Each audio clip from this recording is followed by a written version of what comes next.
Sir, mini দিদি না সব জায়গায় গিয়ে ঠিক অ্যাডজাস্ট করতে পারে না, মানে খুব একটা বেরোয় না তো, মানে বাইরে বেরিয়ে বেশিক্ষণ থাকতেও চায় না, বেশি থাকতেও পারে না। তাই বলছিলাম হয়তো ছোট মুখে বড় কথা হয়ে যাচ্ছে, আপনি যদি মাঝে মধ্যে এক আধবার আসতেন স্যার।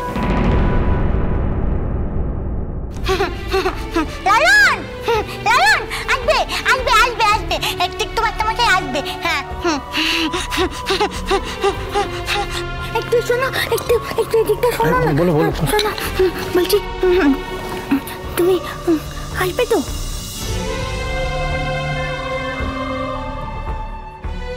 আসবে না? আসবে না?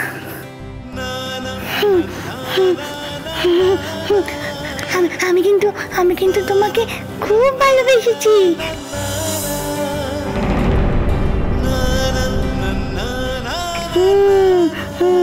তুমি আমাকে ভালোবাসোনি?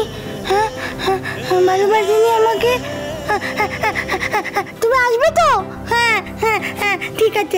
শোনো না, ঠিক আছে, আমার ফুলঝুরি আর আমার লালনের বিয়ে তো, হ্যাঁ ওদের বিয়ে, বুঝতে পেরেছো তো? হ্যাঁ, আমার জন্য না আসো, ওদের জন্য কিন্তু তোমাকে আসতেই হবে। আসবে তো? আচ্ছা, ফুলঝুরি কে? উনি তো বোধহয় ফুলঝুরি।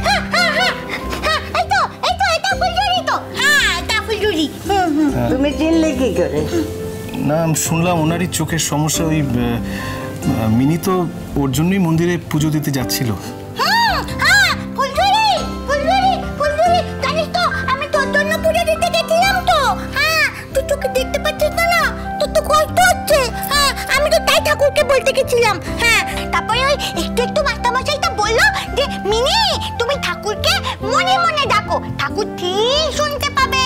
হ্যাঁ, আমি তো তাই মনে মনে ডেকেছি ফুলঝুরি। হ্যাঁ, ঠাকুর শুনেছে। হ্যাঁ, তুই দেখবি তুই ভালো হয়ে যাবি ফুলঝুরি, তুই ভালো হয়ে যাবি। হ্যাঁ,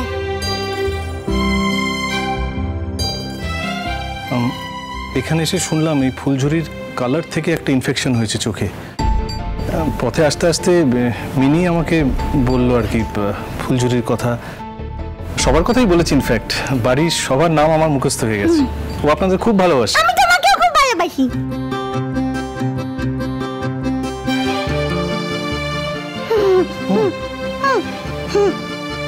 তুমি খুব ভালো।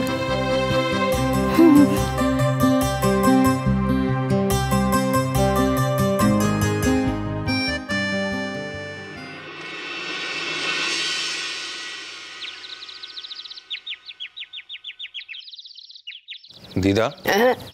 ও লালন, বস রে। জানিস তো লালন, মনটা বড় খারাপ। কেন, ও আবার কি হলো? না মানে ওই ফুলঝুরির মুখে তো সবই শুনলাম। ডাক্তার তো 7 দিনের সময় দিয়েছে, তার মধ্যে 3-4 দিন চলেই গেল। লালন বাবা, কি হবে বলতো যদি আর দেখতে না পায়? কি আবার হবে, আমার চোখ দিয়ে দেখবে দিদা, বলেছি তো। ও যদি দৃষ্টি ফিরে না পায় তাহলে আমি আমার একটা চোখ ওকে দিয়ে দেবো, ও আমার চোখ দিয়ে দেখবে। লালন, এটা কি কোনো কাজের কথা? কাজের কথা নয় কেন বলো দিদা? আমি একটা চোখ দিয়ে দেখতে পারবো না? হ্যাঁ, একটা মানুষ দুটো চোখেই দেখতে পাবে না, আর একটা মানুষ দুটো চোখেই দেখতে পাবে। কিরকম একটা স্বার্থপরের মতো হলো না ব্যাপারটা? না না, এ তো ফুলঝুরিকে বুঝিয়ে পারা যাচ্ছে না। এটা নিয়ে বাড়াবাড়ি করছো। বাড়াবাড়ি করছেই তো। মাকে একবার গিয়ে বলি। হ্যাঁ দেখ। না মাকে বলতেই হবে ব্যাপারটা। এই যে লালন এখানেই আছিস। না তোর, আচ্ছা তোদের ব্যাপার স্যাপারটা কি বলতে কিনি বাবা? কেন, কি হয়েছে মেজবাবু? বোঝা কি হয়েছে মানে? আরে বিয়েটা করতে হলে তো বিয়েটা দুজনকে করতে হবে নাকি? একা একা তো বিয়ে হয় না। তবে ফুলঝুরি বিয়ে করবে না বলে জেদ ধরে বসে আছে। এই যে ফুলঝুরি এসে গেছে, এবার সামনাসামনি সবার পরিষ্কার করে কথা বল।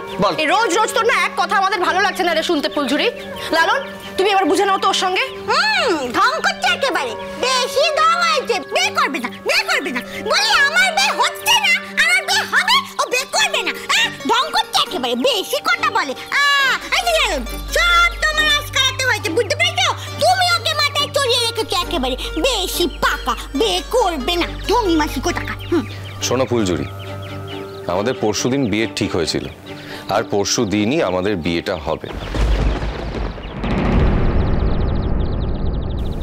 বারবার তোমার জীবনে কিছু একটা ঘটবে, তাই জন্য তুমি বিয়ে ক্যান্সেল করে দেবে, সেটা কিন্তু আমি আর মেনে নেব না। পরশু দিনই আমাদের বিয়ে হবে, আর যদি পরশু দিন আমাদের বিয়েটা না হয় তাহলে আমি এত দূরে চলে যাব যে তুমি আর আমাকে কোনো দিন কোথাও খুঁজে পাবে না। সেটাই তো চাইছি আমি। এই বিয়ে কিছুতেই হবে না। আর ন্যাকামো দেখো ছেলেটা, যেন পৃথিবীতে আর কোনো মেয়ে নেই। সত্যিই তো। হ্যাঁ ফুলঝুরি, লালন যখন বলেছে ও তোকে ছাড়া আর কাউকে বিয়ে করবে না, তখন তুই বেরম করছিস কেন? আমি তো বুঝতে পারছি না। ওর মাথাটা খারাপ হয়ে গেছে গো চুরি দিদি। তা না হলে কেউ আমাকে বিয়ে করতে চায় বলো? কাজ না করলে কি কোনোদিন আমার সংসার চলবে, নাকি বসে বসে আমার দিন কাটবে? কি করবো আমি বিয়ের পর? ওর বাড়িতে গিয়ে পটের বিবি হয়ে বসে থাকবো? এমনিতে ওর বাবা দিদি আমাকে সহ্য করতে পারে না, দু চোখে আমাকে দেখতে পারে না। এরপর ওরা আমাকে মেনে নেবে? ও একটা অন্ধ মেয়েকে বিয়ে করবে, সেটা কেন ওরা মেনে নেবে বলো তো? ওদের কি দোষ? ও দিদা, দিদা তুমি একবার ওকে বুঝিয়ে বলো না গো, বুঝিয়ে বলো না যাতে ও আমাকে বিয়েটা না করে। আচ্ছা, সব ব্যাপারে তুই যা বলবি সেটাই শেষ কথা? আমাদের কারো কথার কোনো দাম নেই? আমি সারা জীবন কারো দয়ায় থাকতে পারবো না গো ছোট মামু। কিসের দয়া? মানে কার দয়ায় থাকছিস তুই? কে তোকে দয়া করতে যাচ্ছে? আচ্ছা শোন শোন, লালন তোকে বিয়ে করতে রাজি আছে, ওর কোনো আপত্তি নেই, কিন্তু তুই ওকে বিয়ে করবি না বলে দয়া দেখাচ্ছিস।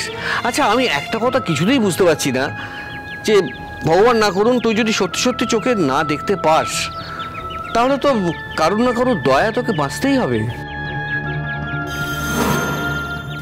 সে আমি জানি মেজো মামু, কারোর না কারোর দয়ায় আমাকে বাঁচতেই হবে, কিন্তু কারোর দয়া আর ওর দয়া তো আর এক না।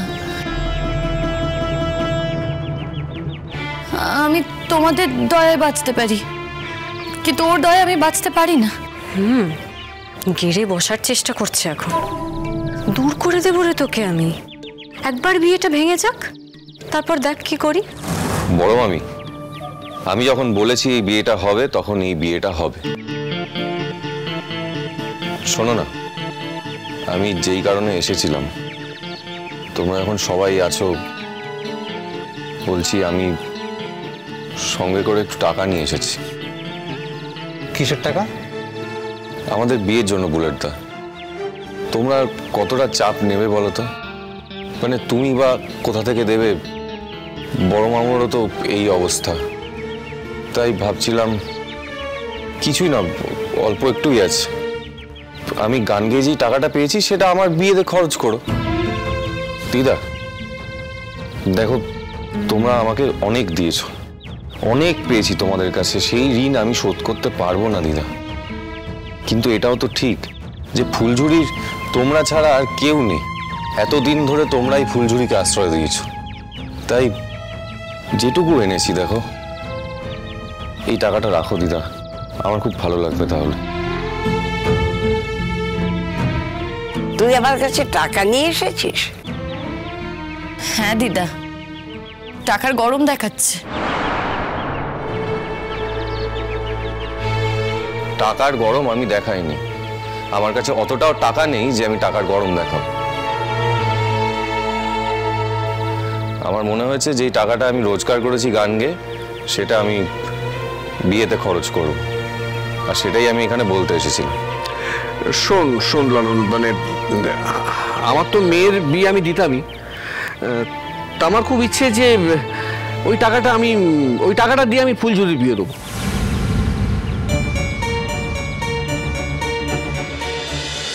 বলো